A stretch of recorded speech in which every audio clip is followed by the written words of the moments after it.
everybody, it's your boy the Mad Chef, and today this video is very, very special and dear to me. It's about one of my favorite topics, one of my favorite cuisines, one of my favorite things to both eat and cook, and that is barbecue. Barbecue, for a lot of people that actually know me, is something that's been very special to me and something that I somewhat specialize in locally. I've made barbecue for my family, my friends, for people at work. I started making my own barbecue sauce about 5 years ago, and guys, I know I've hyped this sauce up a lot in prior videos. As soon as I make another batch, you'll be getting the download on how to make that. It's a play on a Kansas City. And today is also a very special dish that I'm creating. It's something that I used to get at one of the local eateries here in town. They called it a mac and skillet, which was basically mac and cheese, some barbecue meat, or some sausage, and served in a cast iron. Now, we're not going to do all of that. But we're going to call it brisket mac and cheese. We're going to make a scratch-made mac and cheese, some oven-smoked brisket, and then we're going to use my barbecue sauce to finish everything off. So let's stop talking and get to work. Now, I've made barbecue with lots of different kinds of proteins. This is actually the first time I've ever used brisket, so this is kind of a dream come true for me because I've been dreaming about doing a barbecue brisket, and this is my first time doing it. Don't be afraid. Even though I've never done brisket before, I do know a thing or two about the protein. Now, what I have here is, we're going to round it up to about a 3-pound brisket. I was kind of shooting for something a little smaller because it's just me and the wife that are eating this. But if you guys have a bigger brisket, don't worry. The rules still apply. It's just going to take a little bit longer to cook. So the standard method of cooking brisket is you need to cook it 1 hour per each pound of brisket. Now, I know most conventional outdoor smokers are set to 225 when you're smoking brisket outdoors. We're doing this inside and in the oven. So if you were to set it at 225, it's going to take forever and a year to cook this thing. However, brisket is kind of a lean cut of meat, so it's going to take a long cook time and a low temperature to break down those muscle fibers. So we're going to be setting our oven to 275. It's about as high as you want it, because anything higher is going to dry it out and it's going to become tough. When you're barbecuing brisket, you want point cut, typically, because it has this nice fat cap on the top. That's going to provide moisture and it's going to help tenderize the meat. It's going to add flavor. This is actually a pre-cut selection. I didn't realize I was going to be getting something prepackaged, but that's fine because this works out great.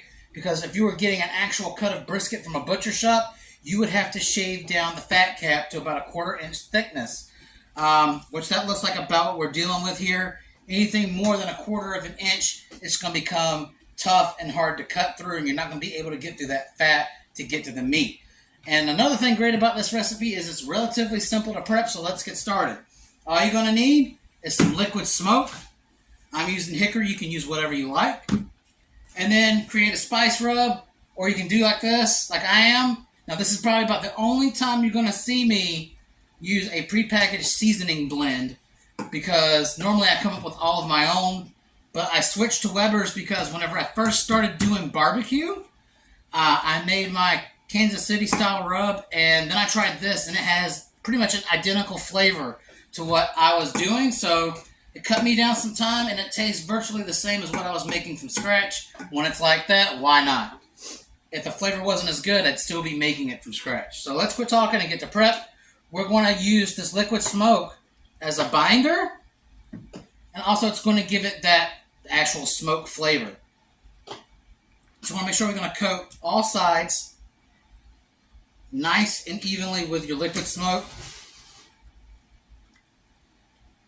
And then you're going to top it and rub in your spice mix, whatever style you're using. If you're doing something more Texas style.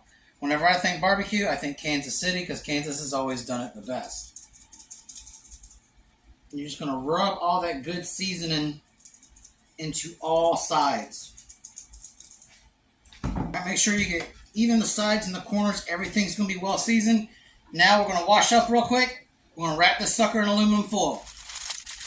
Alright, now that we've got our brisket fully wrapped and it's on the baking pan, we're going to put it in the oven on 275 and we're going to cook it covered, just like this, for 2 hours. We're going to pull it after the 2 hour mark, remove the foil, and also at that point it'll be time to start making our mac and cheese. So I'll see you then.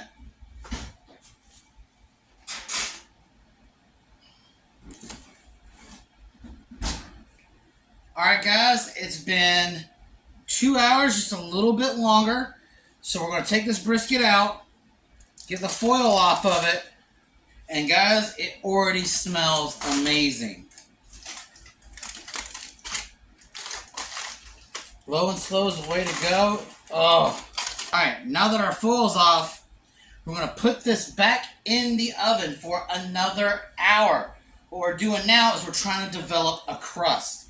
Even though we're going to be preparing this pulled beef style, with crust comes flavor. So we're going to pop this bad boy back in just as it is, completely uncovered for an hour. Alright, now it's time to focus on our mac and cheese. Now you can choose whatever kind of mac and cheese you like to cook, but we're not going to make some plain ass mac and cheese. Today we're going to be making a savory bacon mac and cheese. So what I've got here is 8 slices of thick cut applewood smoked bacon. You can use whatever bacon makes you happy, whatever you like, whatever your preference is. There's no right or wrong way of doing this unless it's just not done with bacon. Alright. Alright, so we're going to cut these guys into cubes. Kind of the same way I did whenever I made those breakfast burritos. And if you guys have not watched that video, you really need to. I've got a card floating around here and a link in the description. Those things are amazing. I still have a couple of those in my refrigerator right now, and they have really saved me, you know, on those tight mornings whenever I get called into work early or I'm, you know, running late because I'm tired. Pop those bad boys in the microwave for a minute and a half, and those things are magic. And like I said in that video, this applies to this bacon as well too. It doesn't matter if the bacon is unevenly cut. This is going to render down and become small little crispy bits. So we're going to take this to the stove. Alright, as you can see, I have my macaroni water already going. Today we're going to be using these. You can use whatever macaroni you like as long as it's macaroni. These are shells, is what I had. You can use elbows, whatever. Alright. Now that our pan's heated up, we're going to bring this bacon over and get it cooking.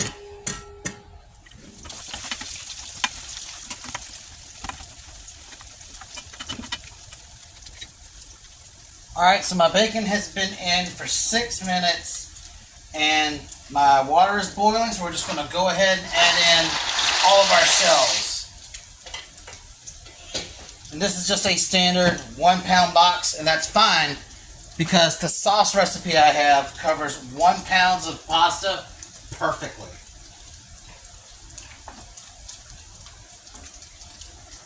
And it looks like in just a couple more minutes the bacon's going to be done. Alright, not even a minute later these guys are done. I don't know if you can see the detail on that or not, but this is kind of what you want to see. So I'm going to pull them off the heat, and guys, the way I layer this into the final product is amazing. It's going to contribute to the layers of flavor that we go for. Alright, now that it's out of the grease, that's what your bacon bits should look like. You don't want to cook it too crispy because it's going to become part of the sauce. Alright, now that that's done, we're going to start constructing our mac and cheese sauce. Now you can go with whatever kind of mac and cheese method you like. If you have a double oven, you can definitely go for a baked mac and cheese. But I always go with a bechamel sauce because it most closely resembles the mac and cheese I loved the most as a child, which was Velveeta. So basically what a bechamel is a cream sauce based with a roux, which is nothing more than butter and flour. And speaking of butter, I'm just going to be dropping in 1 stick of unsalted butter. This is softened a little because it's been at room temperature for a little bit. And drop it right in. Now it's okay to use your baking spoon because that flavor is going to be in the sauce anyways. And I turned the stove down to medium heat because you absolutely do not want to burn your butter.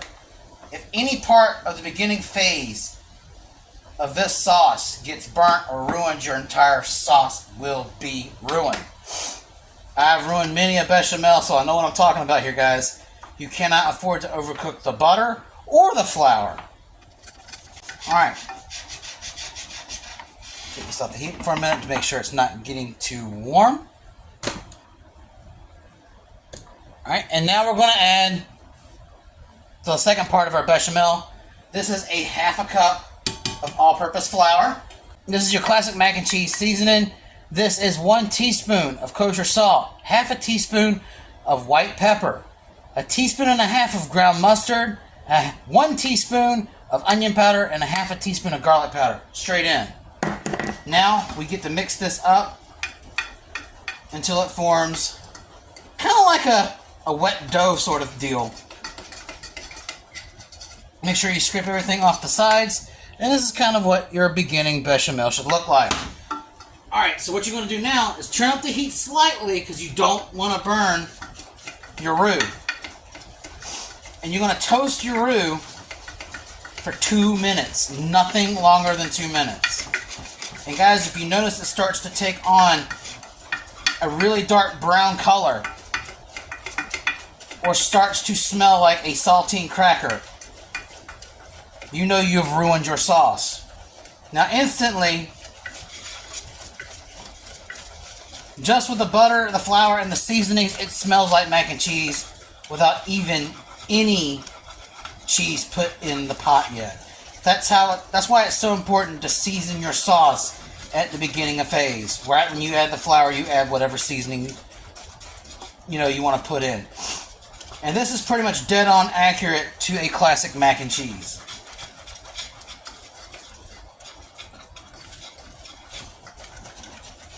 You're just looking to get some of the moisture out of your bechamel, but you're not looking to dry it up completely at 2 minutes. If it has dried up to the point where it looks solid, you need to toss it out.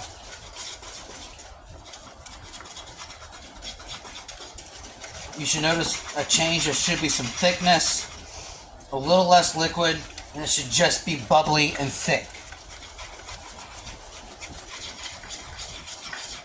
Alright, it's been 2 minutes. You see what I'm talking about there? Creamy and thick. Now we're going to toss out this baking spoon, and we're going to add our liquid ingredient. And in this bowl is just 2 cups of milk. I use 2%. You can use whatever you like. And 1 cup of half and half.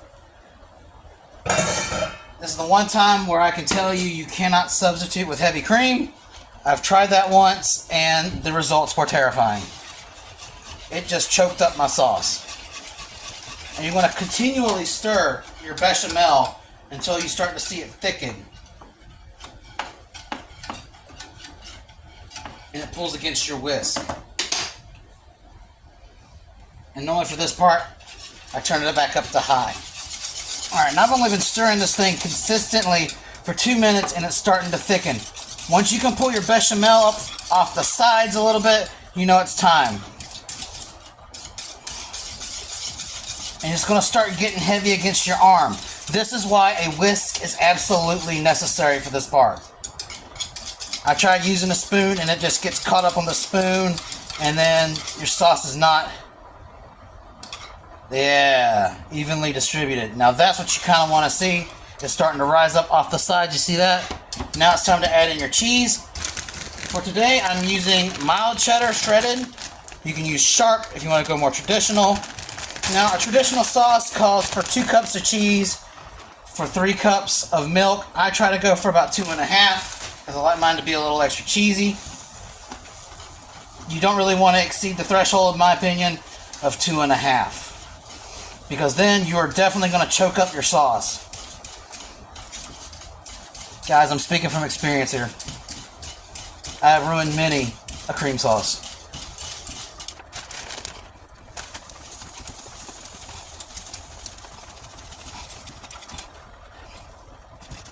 And one last pinch, and then our cheese sauce will be completely done.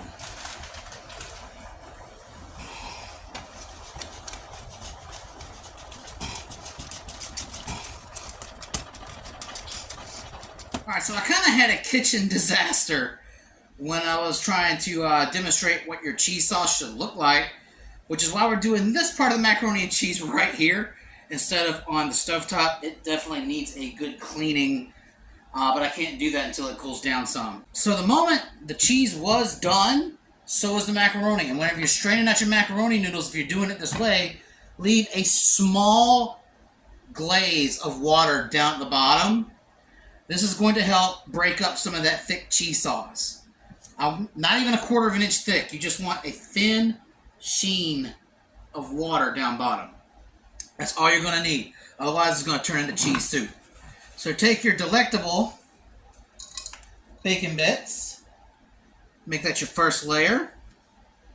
And then take your ladle. That's what I was trying to show you guys. Look at that. Incredible cheese pool. You're not getting that out of the package, are you? Take 2 good scoops of that and then stir it in. And we're going to repeat this with every layer until all your cheese sauce and all of your bacon is gone. And also, having that very thin coat of water down bottom also makes it easier to stir. Without that moisture down there, that thick sauce is not going to coat your noodles as it should. So all you need is a little, not even 1/4 of an inch. And even with losing that little bit of cheese, I still have more than enough to cover this macaroni. Which is why it's also great, to have a very thick and plentiful sauce.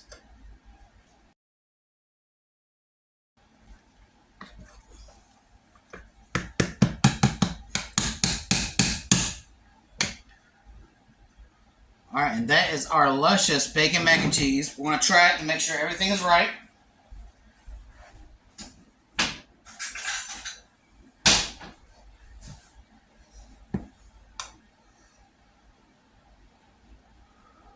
See the cheese just stretching off of it?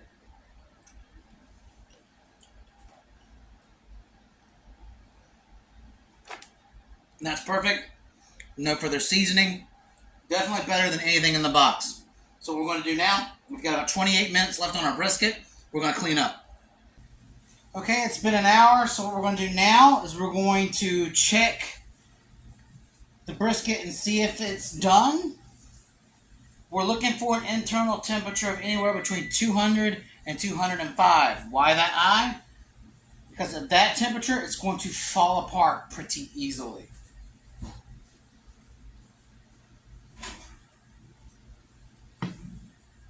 Alright. Smells good. I'm looking at a little bit of a crust starting to form. So let's go ahead and take our thermometer and take a stab right through the center of the thickest piece I can find.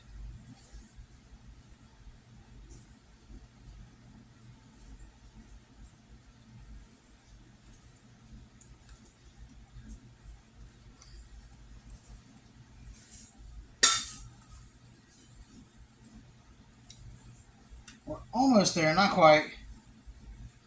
We're at that 195, 194. So we're going to toss this bad guy in for another 15 minutes, 20 minutes, and we'll be right back at it. All right, guys. Well, 15 minutes turned out to be 30. We have reached the internal temperature we're looking for, and that is 200 degrees. And I can tell from the bottom this meat is just ready to give. So we're going to take this guy off the pan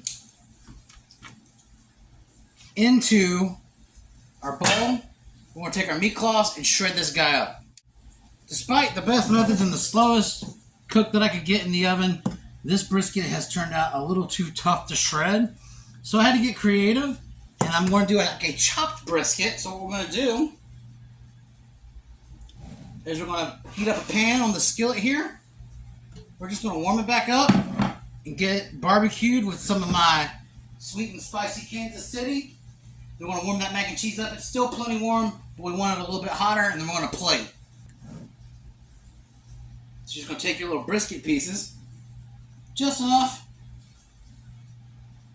Actually, we're going to do the whole thing, actually. Into the stove.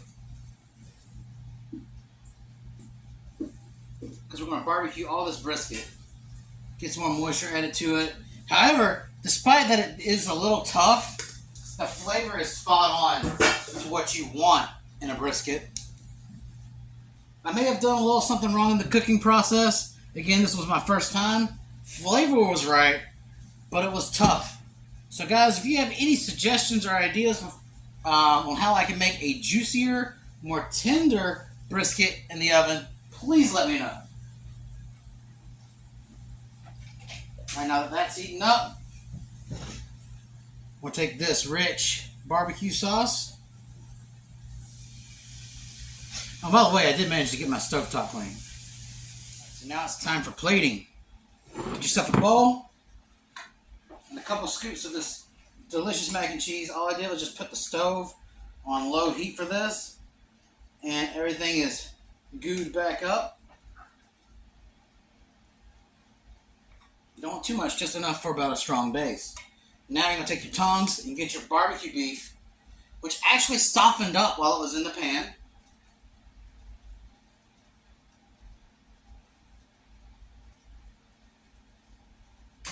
Not done yet.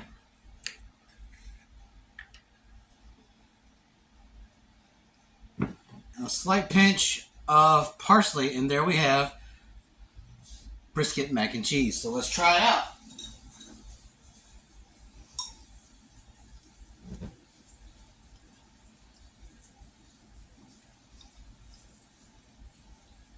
The flavor of that beef is spot on. The brisket certainly did loosen up in the pan whenever I started barbecuing it. The flavor is spot on. It just needs to be a little more tender. So guys, if you have any suggestions of what I can do to get it to where it needs to be, please comment them below. This wasn't a total failure because it's still delicious. It's just a little tough to chew on. Until next time,